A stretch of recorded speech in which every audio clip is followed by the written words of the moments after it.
Hey, this is Pipeline Audio. I'm going to be doing a multi-band gate tutorial of the aiXdsp multi-band gate, and I'm just going to show you how to use it.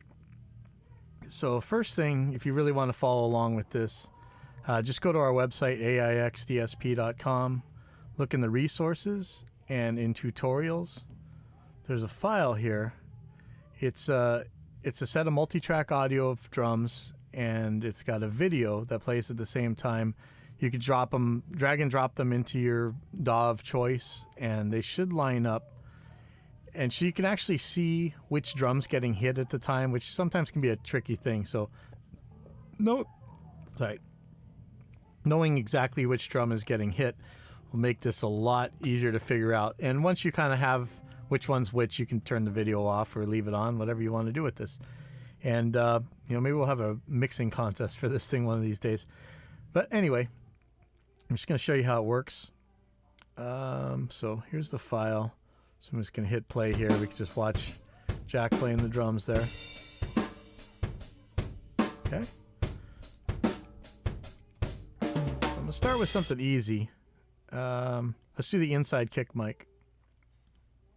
I'm going to solo it. And, around here, they kind of learn the hard way how to play and how not to play for a recording. So they're pretty good about playing pretty discreetly. So this kick's going to be a pretty easy one.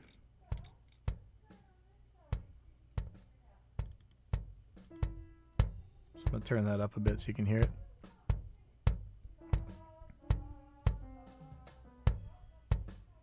So very, very little bleed on this one.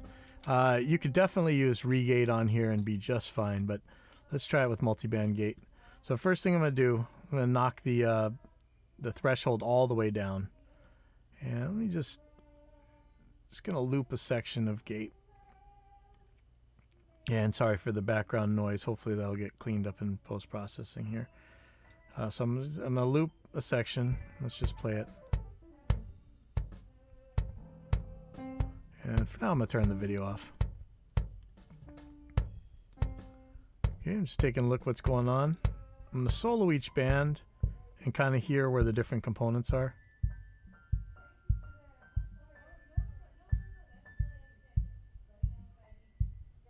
Okay, so that's pretty much the lows. Then I'm going to see what the thwack is. Where's the lowest part of the really thwacky thwack part?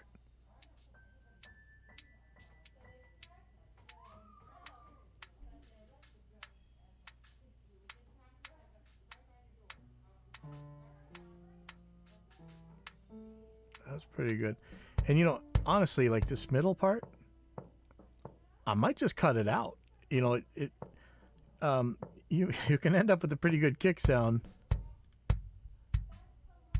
I mean, if you're really after that particular sound, you just mute this middle part.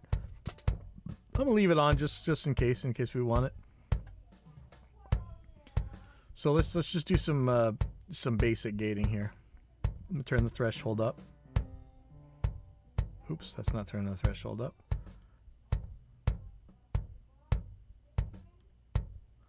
And you can start seeing that the three different bands are getting open and then shutting back off. Let's take a good listen at what exactly is triggering this gate. So right now, by pressing the key listen button, I'm going to be able to look at and hear exactly what the gate detector is listening for. It doesn't have to be the incoming audio. It could be a side chain from something else, but in this case, I'm going to look for something kind of distinct. I don't really need super high end, but this.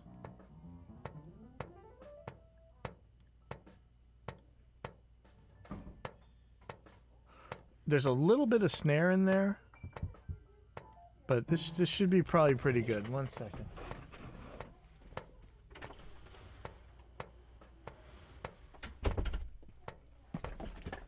Let's see how this works. So setting the detection is a little bit tricky. you would think on a kick drum that you'd probably want to set it down here like this, right? Here's where the big thump is. So that's when we're going to open and close it. That makes a lot of sense. But the problem is it takes a while for that thump to build up, and also it takes a while for that thump to stop. So if you're really doing some tight gating, you might end up with gate chatter because of that thump. Sometimes that thump ends up running right through on, especially on really fast drums. That thump will just keep going. So it may not be the best thing to trigger a gate with. And in this case, with the kick, the inside mic, we really got a lot of isolation from everything else. The only thing we might have a little trouble with is the snare, but let's just test this real quick. So now you'll see that the threshold has got a lot, it seems a lot too high now, but let's just see.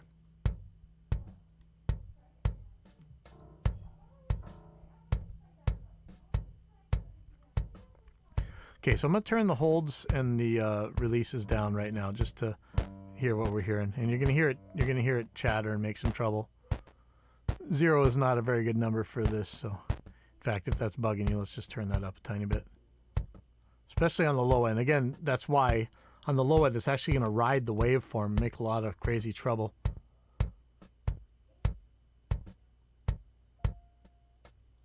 Okay, so you see the snares triggering it a little bit, so let's get it above there.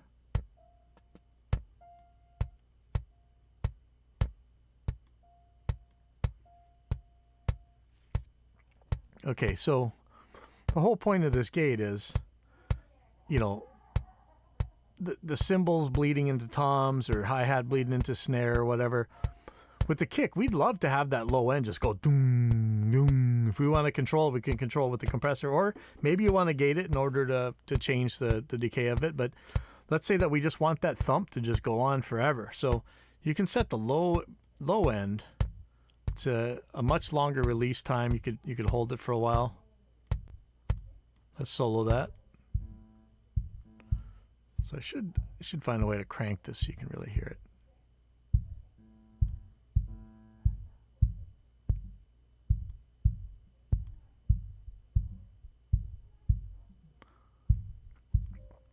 So you can do a lot with the envelope shape here. This is about 500 milliseconds worth. I have a long hold on it. I could just cut the decay pretty quick, but there's really no need to do that. I'm gonna let it go for a while. I don't really want to change the natural envelope of the low end. Okay, so that's okay. Now, for the highs, I want it to open even earlier. This could make a click. This could make a problem, like a sample glitch sound. But what I found is on high-end stuff, that sample glitch sound might just give you a little bit more attack. So I'm okay with it. I don't really want it lasting very long. I just want the splat of that kick. And that's really it. I might tail it in a little bit. Let's see how that sounds. So those two pieces together, to me, they sound pretty good. I'm not sure if I want this mid-range in there at all, like I said. So here's the mids. I might actually move this band down to take a little bit of that click into the high section. But maybe not. Actually, it's okay to be down here. I don't really care what these mids are doing. If I did...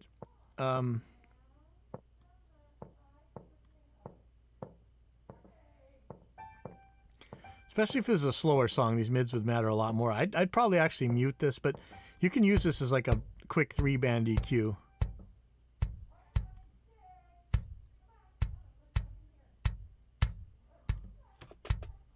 Okay, and so you might notice the attack on the mid and the low are at 1 and the high is at 0. Let me show you what happens if I turn the attack down on the lows. Okay, you'll probably hear a little click every once in a while. So you're going to want that low enough not to click. But like I say, on the high end, you probably don't care. So I'm reasonably happy with that kick. Let's hear it with the overheads.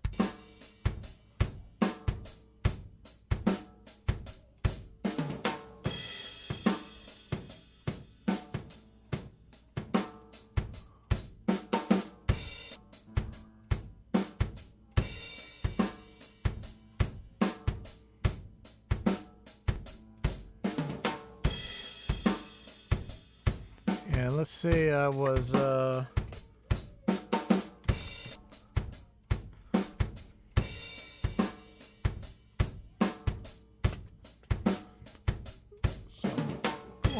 I'm going to filter out some of the lows on this overheads.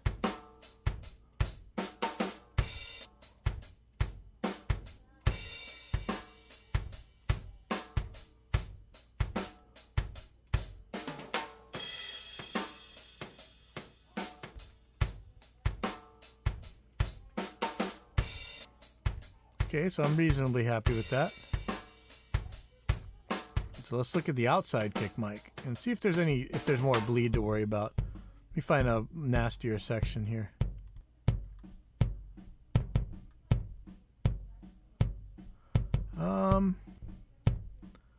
This one again, this is just gonna be a real easy setup because there's really no trouble from this. I mean, there's a little bit of tom bleed or whatever, but none of that's even gonna matter. Let's look at the keyless and see what's gonna be the best signal to tell. So maybe around there, what is that, like 200 hertz, 150 hertz.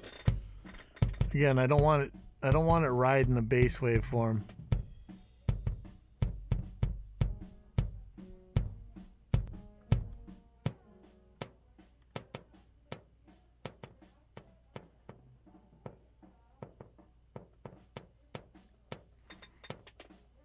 That seems pretty good.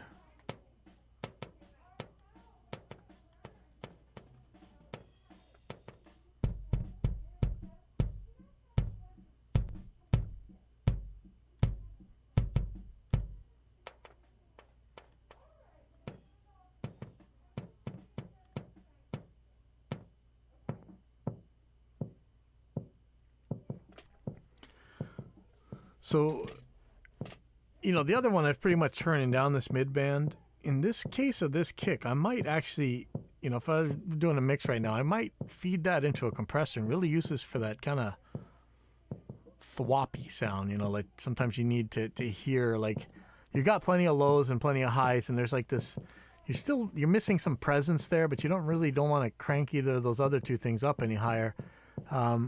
This could give you some pretty decent thump here.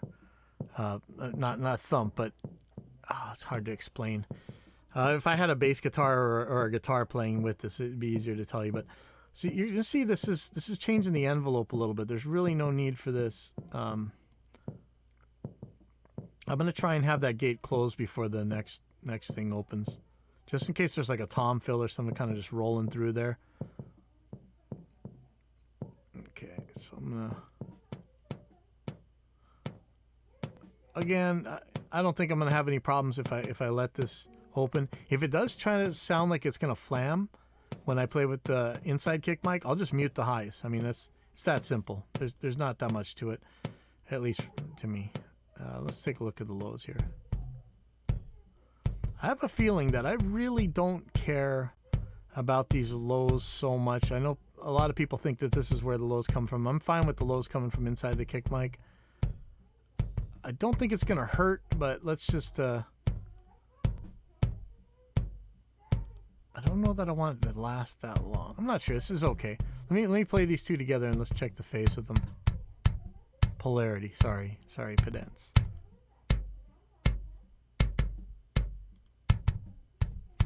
So which one you want? You want the nice mid-range kick, or you want the beach ball?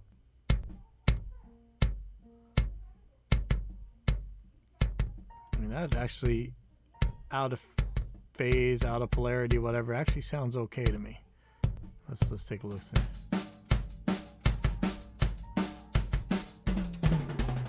Ooh, stick clicks.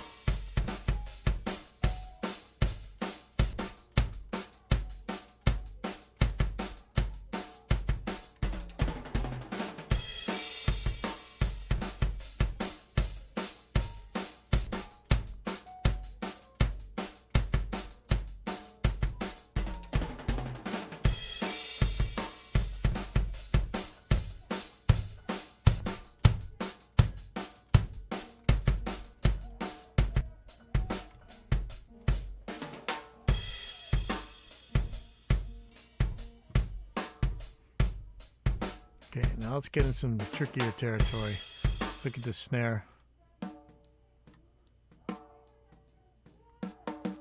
Let's find a part with some troublemaking. Again, I don't know how many times I got to stress this. Setting up your drum set properly for recording. You'll get that hi-hat away from that snare if you can, and on a higher plane if you can. Position the mics in such a way that your snare mic isn't really a hi-hat mic, and it's just not that much of a problem. But let's just pretend there's a bunch of hi-hat noise in here. I mean, there's a hi-hat playing. Okay, that's just a well-isolated drum set. That's not the, the only thing we got gated right now are the kicks, right? And isolation's pretty good. Okay, so let's check out the key listen.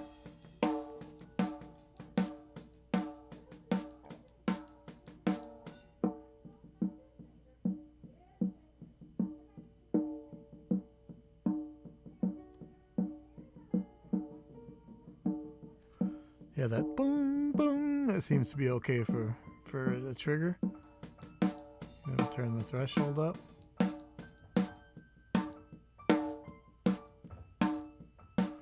And see, in this case, that hold it's just too long on the bottom, right?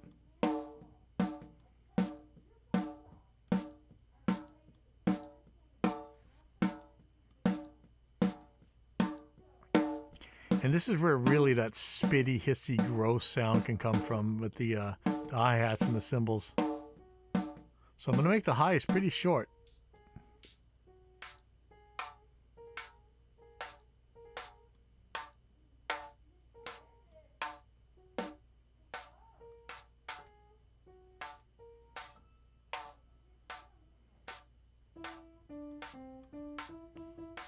Oops. Yeah.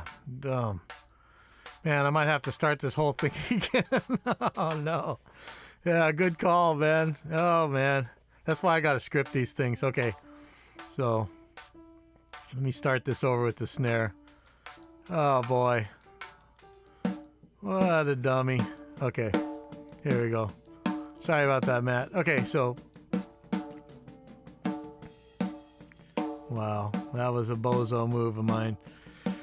Okay, so let me start this again. So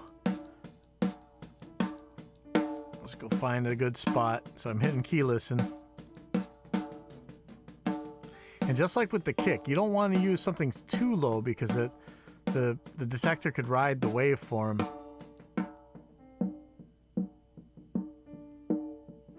And you get that chattering. I think this is pretty good right here.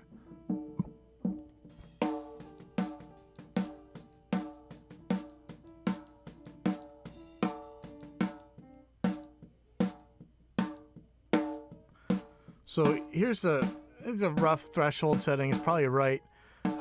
Again, with the high end, I'm not going to care if it makes a click when it opens. So I'm going to set that to 0. If it makes a click, it's actually going to add some attack for me. I'm going to be moving these bands around. So I want to definitely get the crack or the thwack of the snare. It doesn't have to be that long, but it has to be there.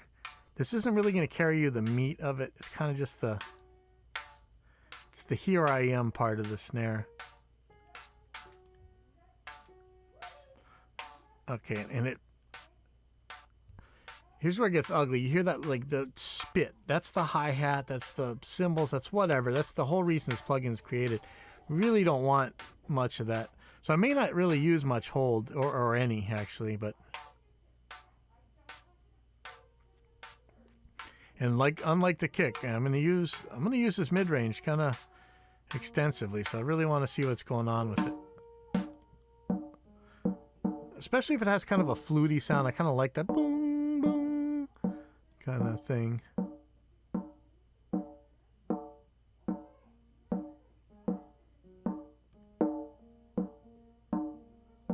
So I might want it to shut faster, but I think that's about how long I want it to last.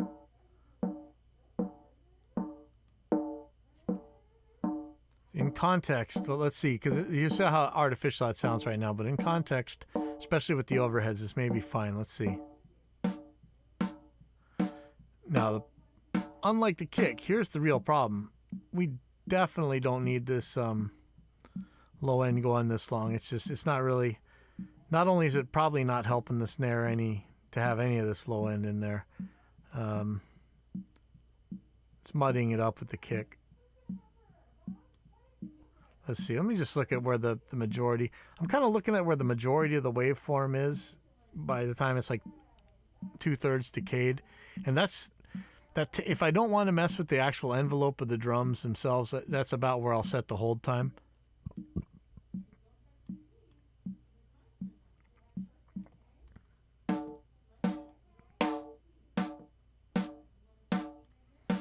Okay, so I don't have the bottom snare in yet. I'm going to mute it for now. Let me put this in with the kick and the overheads.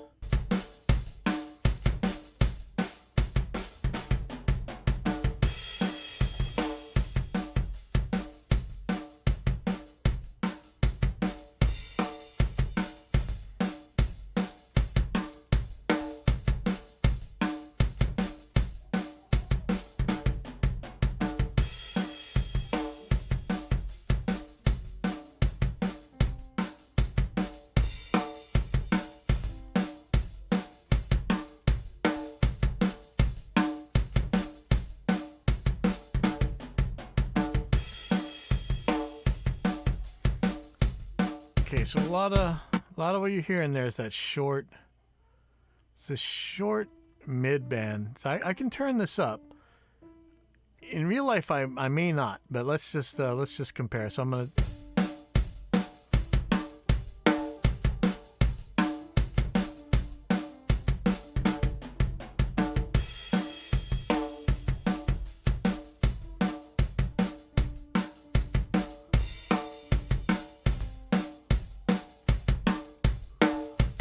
Leave that like that for now.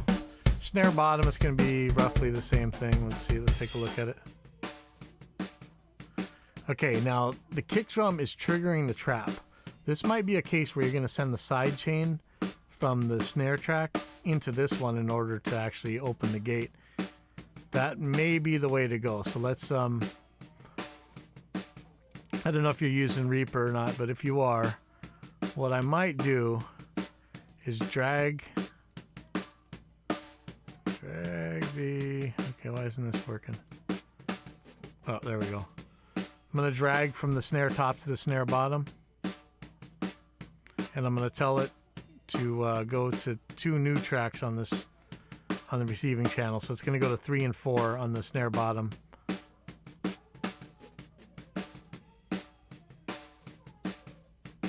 Okay, so now we can see that it's going to 4 channels on this. So let me turn the snare bottom on.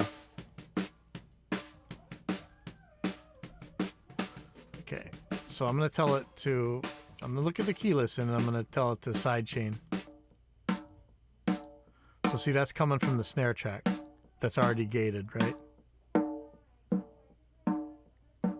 Because what I don't want it to trigger it is the kick drum. The kick drum will play that trap almost as loud as the snare is playing the trap. So I'm going to use the other snare drum to open this gate.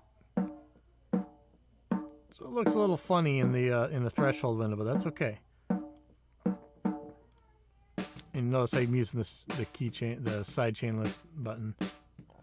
And you know what? On this one, I'm just going to mute the bottom.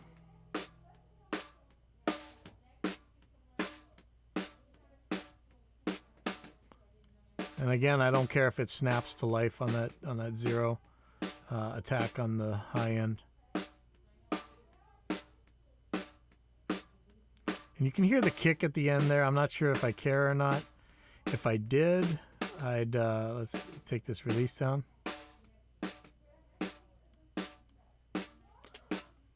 Okay, so let's try these guys together.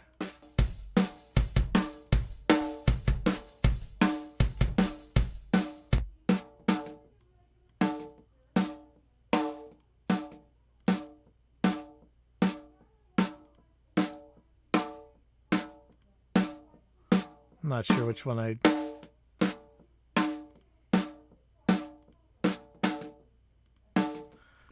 neither polarity seems to make too much difference to me. I might put like Alex's, Audio Assault's exciter on this trap and really snap it up. Let's see.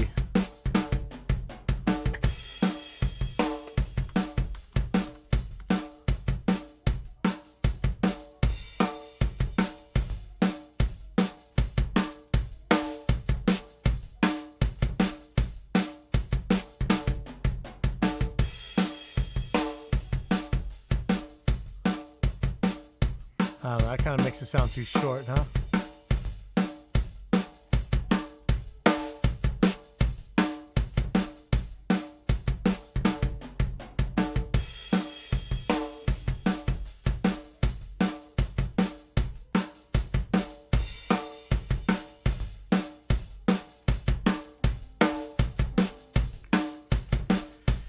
And then here we go. So this is the reason this plugin is really created. Okay, so this is going to be ugly. I don't know how this is going to be, but again, our guys around here are trained, all our students. They know that they're going to be in fear of recording, and they know that the worst offenders of all are toms. This is where the rubber hits the road, and this is probably just going to break to pieces because these are a nightmare to deal with. But this is exactly why multiband gate was made. I don't like the low end of the toms just going away, boom, I want them to last. So the whole bottom end can just go doom, and fade out. It'd be awesome. Right now, like, you buy all these samples and stuff, even the drum samples you buy, like the bottom is just so short. It's like doom. Like, that's not how toms sound. They go boom, And of course I say that and then I play the super high tom that's actually pretty short. But let's see, because this one's going to be tricky, because discriminating between this tom and the next tom may not be so easy. So let's go here.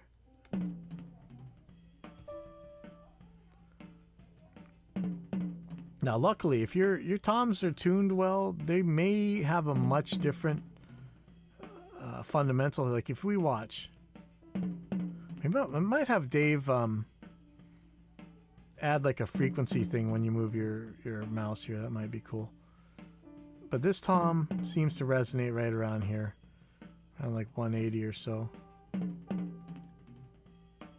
We don't want it snare triggering it. We don't want the other toms triggering it, which is going to be hard. So we can try right here. This might be too low to really trigger nicely. I mean, it's going to be close.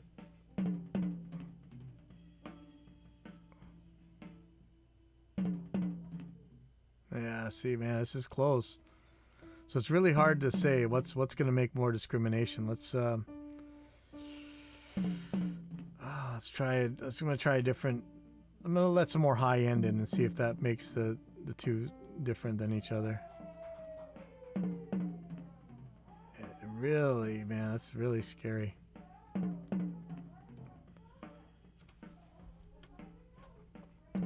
Hey, Jason, that's a really, really, really, really, really, really good idea. If you, yeah, frequency pop-up label. Let's get that on there. Who is that? Who's non-locality? Is that Dave? I think that is. Yeah, or is that Matt? Who is that? Let me just pop that in the chat real quick.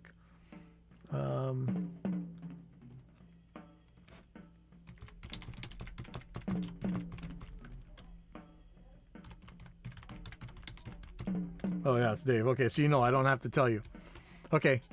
Yeah, Jason, if you do a video with something like that, let me know. I'll share it because that sounds like a pretty good idea. But we should be okay right here. Well, you're one of the developers is on YouTube with you right now, so you can he's seen you say that. There's some other things I like to see in this gate too. There's in case you're noticing, you may not have this on yours. This is a MIDI, so you could actually open this with the MIDI note now. But let me go on with this.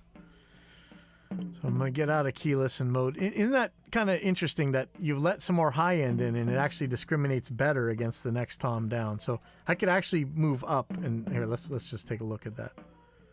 Drums are funny things. Yeah, see, now we're letting the snare get a little bit too close to what's going to open it. There we go. So this should work.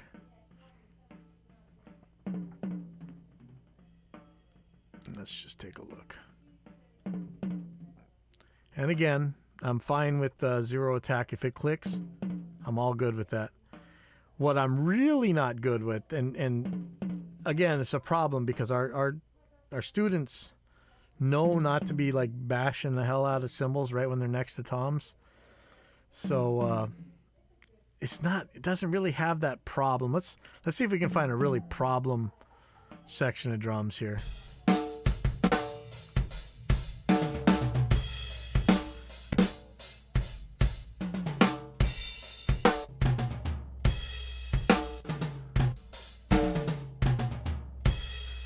You know, this might be a little bit better. When we get to the bottom tom, it should make some trouble.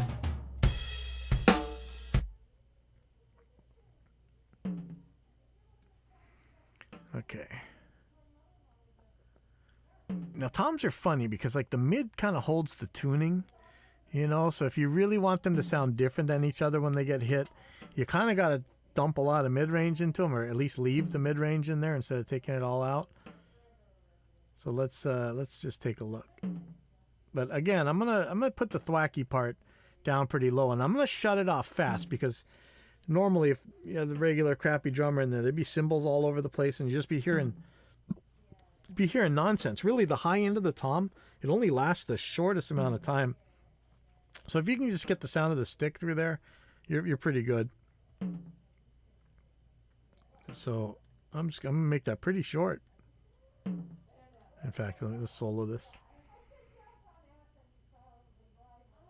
Yeah, so it's just clack. That's it.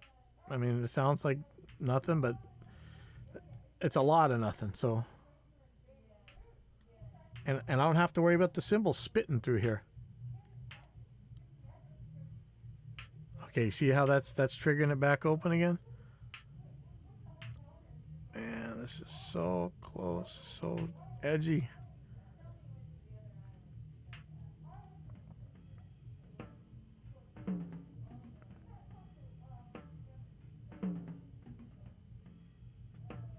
Yeah, see, the snare is so close.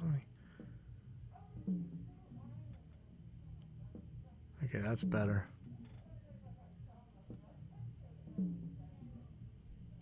It's going to be close, but yeah, I like that transient shaper idea. I wonder if that would... There we go. Okay, let's see just where the lows are. This is the part I want to last forever, but on this tom, it's not really... There's not that much of it. So the actual fundamental frequency of this tom is what I'm going to let ring. And that's going to be around 180.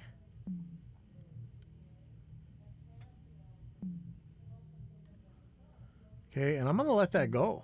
I mean, if there's cymbals down there at 180, I don't think it's going to make any trouble. There we go. Boom. So the big focus on this is going to be in the mid-range. And really, this is going by so fast, watch. I think he's only hitting it once. Yeah. So let's see what the mid-range is doing here. It's just, it sounds so barfy by itself, but it's... you know what? Here, let's take a listen. There we go. Actually, I like that.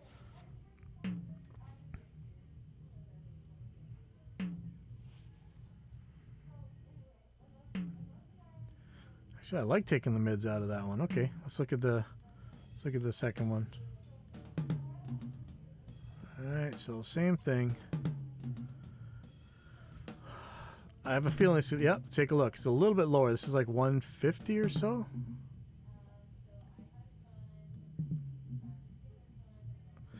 Once you're down here in like the 80 and below range, man, it gets really scary that it's really riding the waveform when it's what the detector's doing. It can be really gross.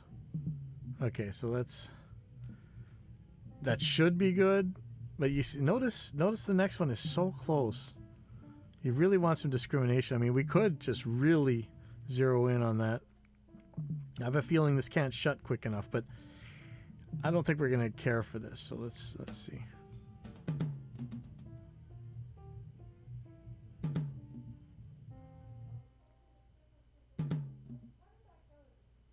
And again, I'm gonna set it to 0 attack. There may be times when you set the attack on the highs pretty long, but for me, that's okay. This is gonna go quick, and I'm gonna shut it quick again. Okay. Like I don't need anywhere near that much.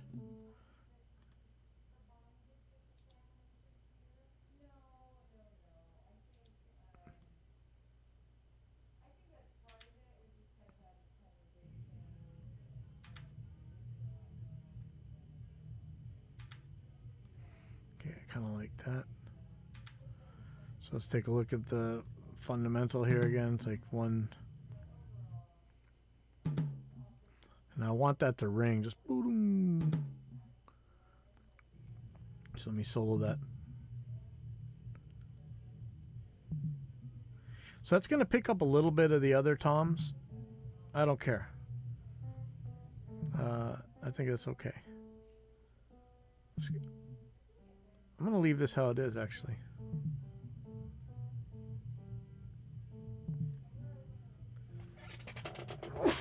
Okay, so let's stick with the mid-range.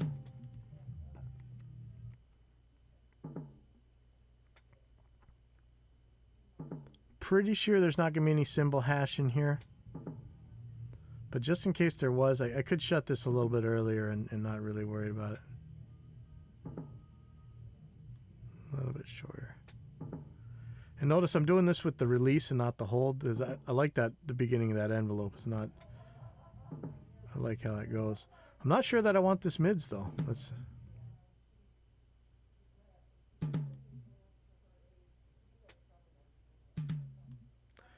I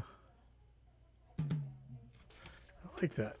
You hear the little bit of bloop coming out at the end, but I think we're going to be okay. It's probably going to get knocked out by the next tom, and I might want these to run a little bit longer anyway. So here comes tom number 3. So let's look at where that fundamental is. A little bit lower, right? Not by much. Ooh, what am I doing?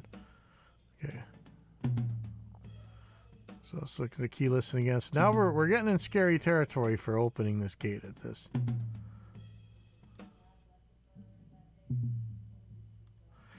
Okay, I want to show you something else. So if you guys don't know this trick, or maybe you know a better version of this trick, this is tuned. You know, I use a tune bot or whatever. I actually have a tune bot, and I have the one from Arizona, the drum dial, and I'll tune these things to notes often.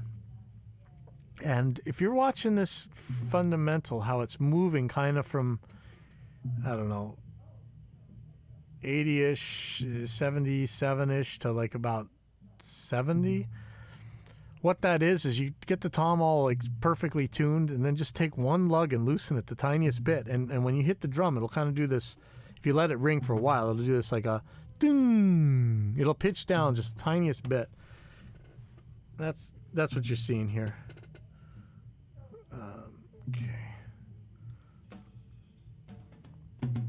Okay, so this is a good clean break from the next drums, like that. So the detector's working great. You can hear the next drums, but we're gonna get rid of those in a second. So again, take a listen where the thwack is. I'll take it down pretty low. It's whatever I don't mind losing, because it's going to get killed fast. So I don't want to take off anything that I want to last long here. And again, turn it to 0 for attack. And I don't need this anywhere near that long. So I just don't want it to chatter. That's about, it can be short enough as long as it doesn't chatter. Even that might be too long. You hear that click. Let's try a 0 hold.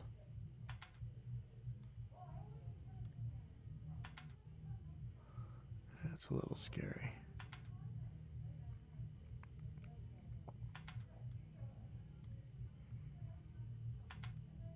There we go.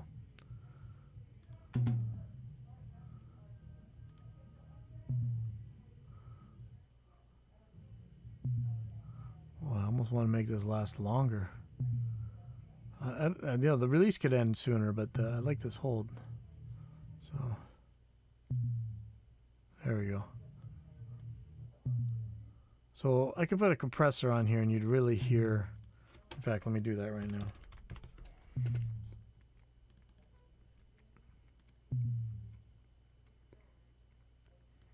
So I'm going to make this a little bit ridiculous, but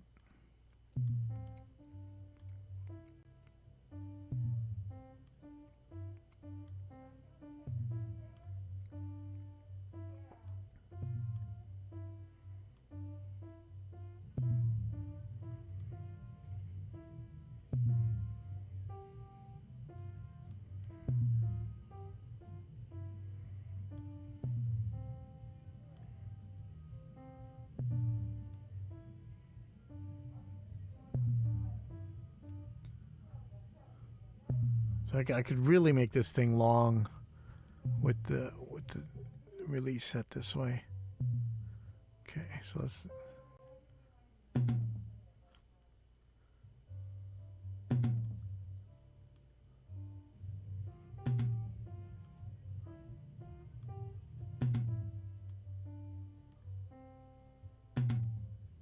Not bad.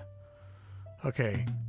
Here's the one that's going to matter. This is what the thing was made for. There's going to be a cymbal here making trouble. Let's solo that guy. You know, it happens so much later. I'm going to crank the high end, though, to really show where this problem would be if we weren't. So I'm going to take Exciter, or actually, let me put that in later. It's just, let's just set it. Okay, now look at this fundamentals way down there, and it lasts a very long time. It's gonna make it really hard to trigger because this thing's gonna last so long.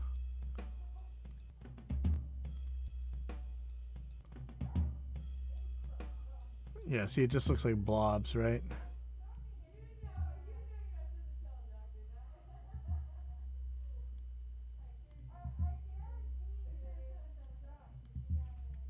You know, that's a tricky one, right?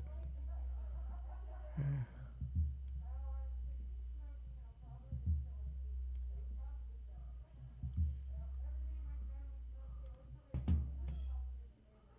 So how are you going to stop it before that kick comes in?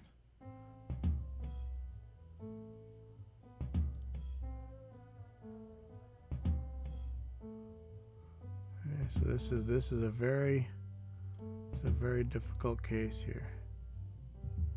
Is the secondary fundamental going to be high enough that it dodges the kick? Maybe. See that? See, sometimes it's not the primary. This is kind of shows, you know, the philosophy behind drum EQ too. You know, the harmonics of these drums make a big difference. Okay. Okay, there we go. Okay, so I'm going to solo the highs.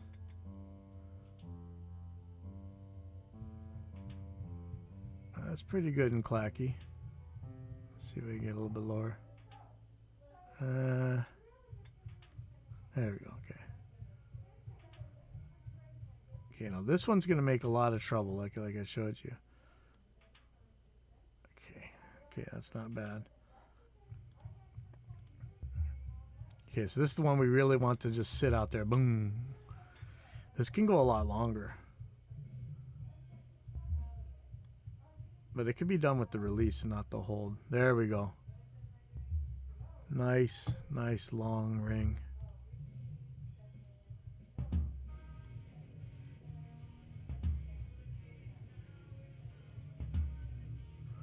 Okay, let's hear all those guys together.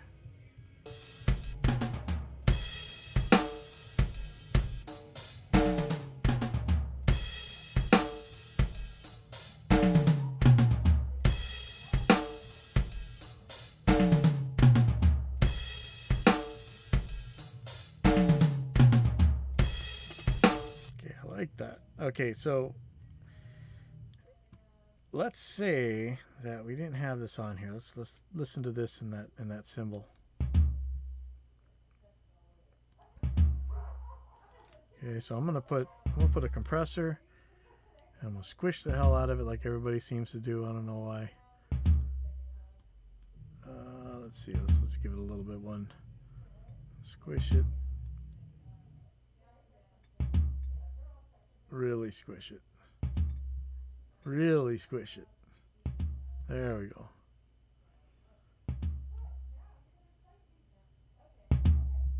Yeah. Okay, now I'm gonna put exciter in there so I can really make it slappy. Yeah. And then the thwack. Let's see if this will go. Okay. Now you may not want that, but let's just say you did. Watch what happens if I don't have the gate on. And watch what it does to the cymbal. Especially with all this compression.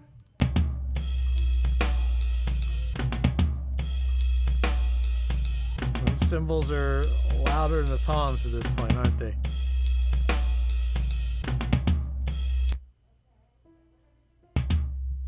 Okay, so let's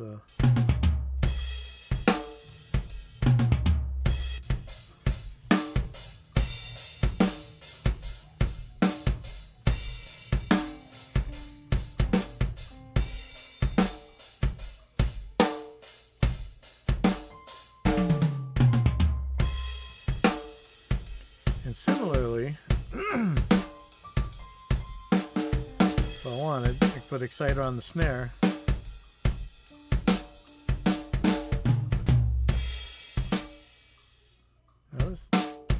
The way this trap sounds, this doesn't really sound that cool.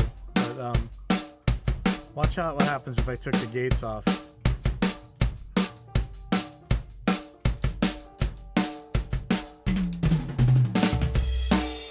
And it's like an auxiliary cymbal mic, especially if I put a compressor on there.